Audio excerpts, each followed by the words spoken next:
All right, ladies and gentlemen, we're going to take this one smooth. Nick Cannon usually gets me irate, but this particular clip, this particular interview he did with Dr. Umar, I appreciate the way Dr. Umar approached it. I've always said that I wish I could have the opportunity to really talk to him because I wanted to ask the questions that Dr. Umar himself asked. And I'm glad that no matter who it was, the questions were asked. But it's just to a point now, ladies and gentlemen, where it's just sad. It's completely sad, in my humble opinion, where Nick Cannon is at. His thought process, the way he thinks about what he's doing, and how he just refuses to receive any sort of counsel on his own show where he welcomes counsel. Let's get into this. If I'm working through and I'm willing to say I'm willing to stay. You're not working through. No, because I'm saying in this setting now, like I'm willing and thinking like if I'm working through it, but because the goal is, if we go back to properly loving someone, if I feel like I have the ability to do that to multiple people, that may be an inner child or even an adolescent thought. But if I'm comfortable in that space. How many boys do you have? 7. This guy refuses real quick. The whole thing is about his family organization. If you don't know about Nick Cannon, I mean, you got kids everywhere, multiple different relationships, just kind of hops, just kind of plays hot potato, all throughout the year between the different households. And he believes that that is a good functionality. He believes that that's a good functioning home. He believes it's healthy. He believes that more people should join in on what he's doing. And he believes that he has figured out the game. It's kind of sad. It's very sickening in my opinion, but let's keep this going. And you're really going to see, as I said, the sad part. I'm not even going to keep interrupting and getting mad like I usually do when it comes to Nick Cannon. I'm going to really just let you sit back and enjoy Dr. Umar pointing some things out and Nick Cannon just constantly retracting, pointing out his true character of who he really is. Here we go. Mostly boys. Yeah. Okay. Because now we have to look at this intergenerationally. Yes. If the father is modeling dysfunctional romantic patterns, you have 7 sons, that's 7 kingdoms. Right. That's 7 nations. Right. That you're responsible for. Yes. So this is bigger than Nick Cannon. Absolutely. Are you comfortable knowing that your sons may take your example into the future for generations to come? Yeah. And you're fine with them taking your example. Now, you might have had me stumped if you had asked me about my 5 daughters. But my 7 sons, to function from the principles in which I operate. Romantically only. Absolutely. You're fine. It's sad because it tells you how he sees women. And it's good that he's not so bad that he would, kind of disregard his own daughters. But that tells you how a man sees women when he's okay behaving a certain way that could possibly influence his sons to behave a certain way. Because he doesn't care because that's a man. That's cool because I'm cool with me. So I'm cool if you keep doing that. But he says you'd have me different if it were my daughters. See, he doesn't want his daughters to experience the kind of man that he is. But he's okay with his sons being that same exact man to other people's daughters. Anyone who has daughters Nick Cannon's daughters' ages, don't even think that when they get to an age and you want to set your kids up with it. When you got daughters Nick Cannon's son's age and you want to get married and this is what he's training them, and he's totally okay with it being that way. But it's sad. Like I said, at this point, I'm not even going to get mad at him. It's sad. It's sad. And now I want to have a different level of conversation with him of how it's like, come on, because you got to go deeper to see what you're really saying here. Hey guys, real quick, if you click the link in the description, it'll take you to Amazon where you can get your own copy of my book, Matters of Life, True Stories of Pain, Forgiveness, and Resilience. This book is filled with true stories from real people's lives, giving you the opportunity to connect, relate, learn, and overcome whatever you may be dealing with in life. So click the link and let me know what you think. It's sad, man. And I feel for the multiple households and the multiple women that he's done this with and that he probably wishes to continue to do this with. And some part of me is like, man, you can't really feel too bad for him, because as people say all the time, man, like they're doing it to themselves. They're well aware of what they're getting into and they want the lifestyle too, but it's just wrong. And I feel that in all of this, even though Dr. Omar's talking about the kids, in all of this, I don't think that Nick Cannon and even these other multiple households that he's built, I don't think that they're all considering the kids. You let me know what you think about that, but that's just my opinion. Let's keep this going. That. Very fine. So you don't mind if they create. Doc, I feel like I've mastered the game. So you're okay with your Terrible. sons creating dysfunctional patterns in the lives of women See, no, for your grandchildren, I don't- and then your great Because grandchildren, I wouldn't- and then your great. Do you want your legacy to be, Brother Nick, 50, 75 years from now, that you were the great, great, great, great, great, great grandfather of a kingdom of dysfunction that's about 20 generations deep? But who's to say my kingdom is a kingdom of dysfunction just based off Because of how that's how you're society starting. sees my... It's not about how society sees it. It's about what he's doing. And you see how he keeps deflecting to everything else.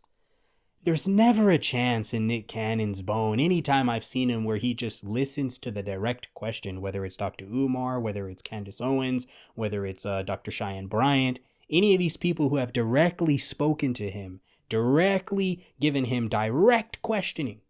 It's never given the direct answer. You want to know why? Because sometimes when someone gives you a direct question, it kind of backs you up into a corner, and you giving the direct answer is going to have to make you reevaluate some things. It's going to have to make you change the way you thought. It's going to have to make you think, I was wrong here. But a lot of people want to avoid that. I see what you're doing there. You're trying to twist me up. You're trying to get me to learn something. You're trying to get me to change. Oh no, I don't want to change. Let's keep this going, man. lifestyle. Because if you're talking, again, we can go from the conversation about love and desire within myself to then dysfunction. That goes back to these high functioning and high value conversations. No, I don't. By dysfunction, I mean you have children in different households, Right. with different women. Right. That is not the ideal structure for a child in which to grow. No matter how much you think it is. They don't it's have access, all of them equally at the same time, because you're not in the same house. not. Correct. They don't have access to your loving care equally all the time at the same time, because you're not in a committed relationship with any of their mothers. There's so much. True or false? Uh, Mostly true. I'll say true. Right. But Do you want that pattern replicated for your descendants? Or would you much rather your sons be in committed relationships, even if they polygynous? I don't care if they got 3 women. so because again, that's where again we go households, and it gets in my mind. You know what I mean? Because I'm not even care less about others' opinions, but when I talk about households, king complex, I believe I'm fully present in all of my households. It almost sounds equivalent to people who look themselves in the mirror, knowing good and darn well that they're a man, and they say, I believe I'm a woman. It's as simple as whether you're there or not, man. And we have to be able to be honest with that. If you have a kid out of wedlock, and you don't marry the mother, or if for people who did marry the mother, and you end up not together anymore, and the dad leaves the home, you are not there 100% of the time. I don't care what you believe. I don't care what you think. You are just simply not there. That's all there is to it. But let's hear what else Nick Cannon is pulling out of his rear to avoid the direct question that Dr. Umar is asking him about whether or not he would want his children, his sons, to continue on, and his sons' sons to continue on with the dysfunctional household upbringing that Nick Cannon is fostering amongst multiple homes. Others may disagree. But again, when we go back, when we talk about presence and fathers being present and what they can and cannot do, I will hold myself up to anyone because my goal and my ability is to be that present. And that's, again, I know and people, you don't see any obstacles and not at this point. I know because we're all going to have obstacles. Every household has obstacles. I know there's traditional. Every household has obstacles, but the obstacles are kind of like barriers that sometimes come up out of nowhere. Like, oh, we didn't expect this to happen, but we're going to figure a way out of it, right? Well, in a canon, you're not having obstacles. You're kind of creating, damage. You're creating this. This isn't an obstacle. This is something that has been invented. This has been something that's been created, practiced, year and year and year after year. So it's completely different. More deflection. Let's hear what else. Households where there's a dysfunctioning alcoholic that is there every day.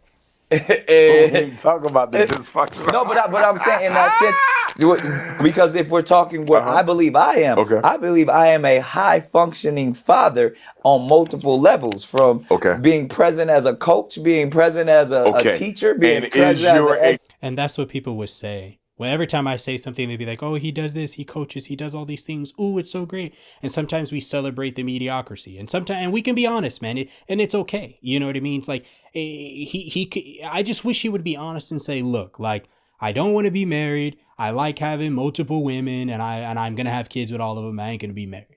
I know it's wrong. It ain't really right, but that's just me. He's trying to create this like false narrative to make himself be okay with it. And furthermore, he says he doesn't care about the opinions of others, but he's trying to explain himself, which furthermore means he does in fact care about the opinions of others. So yeah, man, I said I wasn't going to get upset, and I said I wasn't going to get bothered. So let's go ahead and keep this going. Example to your children in that you are not in a committed relationship to their mother. I believe I am in a committed relationship to their mother. It may not be the traditional, an emotionally reciprocal one, even though you said you are not available to reciprocate love. But that's just me being honest and vulnerable. Because but you're not in the house and you're not emotionally available. I believe. How can that be ideal? I believe because, again, if we're just breaking down the ideas, I truly believe that I am present and I am attempting to exude as much love that I possibly can give to the mothers. Because you said you were emotionally unavailable. I said when it's times of conflict. I still say, I remember we talked about the 5 love languages. When we talked, and I said the one thing that I lack is quality time. And that's because I acknowledge that I am spread thin. But everything else, I am willing to give. But what if the quality time is really all they need? Do you not know that most kids, after what, they don't care about the fancy car, the fancy house. That's things mom and dad want. The kids wanted quality time. And the one thing that the family needs from dad, quality time and physical presence, and he's present, you're not absent, but just because you're not absent doesn't mean you're present. You see, like, remember in grade school, like, I wasn't absent. I was on campus, but I wasn't sitting in the classroom I was supposed to be sitting in at the time I was supposed to be sitting in it. That's kind of what he's saying. That's kind of Nick Cannon. I'm here. I'm hanging around. I ain't lost, but I'm not necessarily where I should be during the time I should be there. And that's the thing that he's missing. And he's trying to say that he is, in fact, there all the time, but he's contradicting himself because he's saying he understands that he can't give quality time because he's spread thin. So if you're spread thin, you're telling us that you understand that there's things you can't give to a house. Now, let's think about this in one home. We understand sometimes dads, moms, even, we can't give every totally thing. Sometimes people are working full time. They're tired. I get it. Sometimes they do the best they can. And we take our hats off to those parents. We understand that. But on the other end, even with those parents that are doing all they can and they're trying, they're both in the home. Nick Cannon also doing all he can, but he's not even in the home. So imagine how much more the kids, how much more the mother is not getting from a man who's not there, when there sometimes is even a lack when the man is there, because the man has to work. He's pulled over there. He's pulled over there. He has to provide. He has to do this.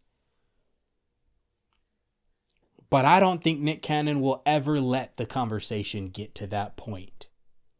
And just be like you said, whether it's in polygyny or not, if I'm fulfilling a woman to a point where she's committed and satisfied. But there's no way you can if you are emotionally unavailable to her, unless is what I said earlier, the same as a reflection of you, a serial monogamist with narcissistic tendencies. Then she's not looking for no emotional reciprocity because she ain't giving you no emotional reciprocity herself. Yeah, I would never disagree in the sense to where I feel. Are any of the mothers of your children serial monogamous? Nope. With narcissistic tendencies? Nope. Nope. Are any of them reflections of you? Nope. Whereby you don't have to invest much emotionally because they don't want it? Nope. No. Or did they? So they all want it more then? Yeah. And he can't give it. And he can't give it. And I can't. Shout out to Mariah Carey for getting away. Oh, man. Oh, man. And maybe that messed him up on a different level. But I don't know. Because this is sad, man.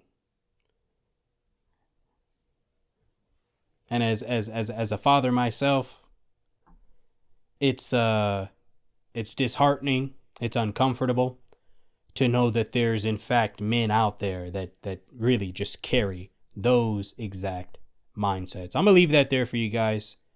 No matter what, prayers out for Nick Cannon. Renewed mind is exactly what he needs. I'm out, guys. To the next one. Peace out.